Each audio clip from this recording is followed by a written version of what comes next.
You know how every school has that one teacher? The one who doesn't yell, doesn't try to be cool, doesn't even seem like they want attention. But somehow, you never forget them? For me, that was Mr. Troy. I was in 10th grade when I ended up in his English class. At that point, school was just something I endured. I showed up late, barely listened, turned in assignments that made no sense, not at all. Most teachers had stopped bothering with me. But Mr. Troy was different. He was this older guy, probably in his 50s.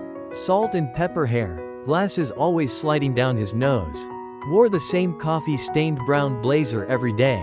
And he carried a leather briefcase so old, the straps were fraying. He rarely smiled, never raised his voice. Honestly, most students thought he was boring. But there was this quiet strength about him. Like he saw more than he let on. One day, after class, he stopped me as I was walking out. He looked at me, not through me, like most people did, and said, "Alex, you're not the grades you get. You're the story you haven't told yet." I just blinked at him, mumbled something like okay, and left. But that sentence stuck in my head. You're the story you haven't told yet. The next week, he handed me a piece of paper. It wasn't homework, just a note that said, write something, anything, doesn't have to be good, just honest. So I did. I wrote a short story about this kid who lived in a small apartment with his mom and felt invisible. It wasn't great. It was basically me, just with a different name. When I gave it to him, I expected a quick thanks or maybe a red pen full of corrections. Instead, he gave it back a few days later, with the kind of feedback I had never seen before. In the margins, he'd written, "This line gave me chills. Your voice is raw. That's a good thing. There's something here, Alex. Keep going." No teacher had ever said anything like that to me. Ever. Week after week, he gave me more prompts, more notes, more chances. He never pressured me, never made me feel like I had to perform. He just believed I had something worth saying. And slowly, I started believing it too. I started showing up to class on time, started doing my other homework, started raising my hand for the first time in my life.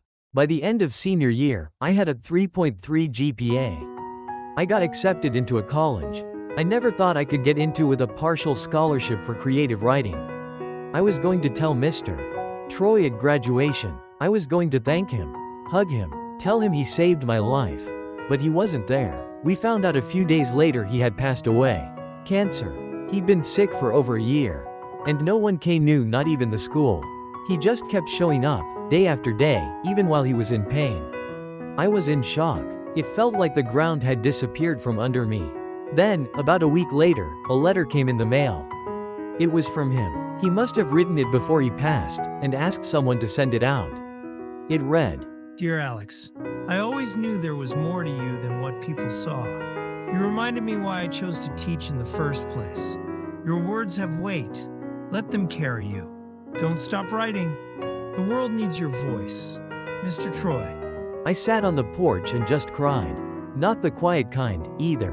The kind where it all comes out. Grief, gratitude, guilt, everything. He never asked for thanks. Never tried to be the hero. But to me he was. Mr. Troy didn't just teach English. He taught me that my voice mattered. That even a kid who felt invisible could have something worth saying. And now, years later, every time I sit down to write, every time I put pen to paper or fingers to keys, I hear his voice in the back of my mind. You're not the grades you get. You're the story you haven't told yet. So that's what I'm doing now. Telling my story. Because he taught me that some stories can save you. And others can save someone else.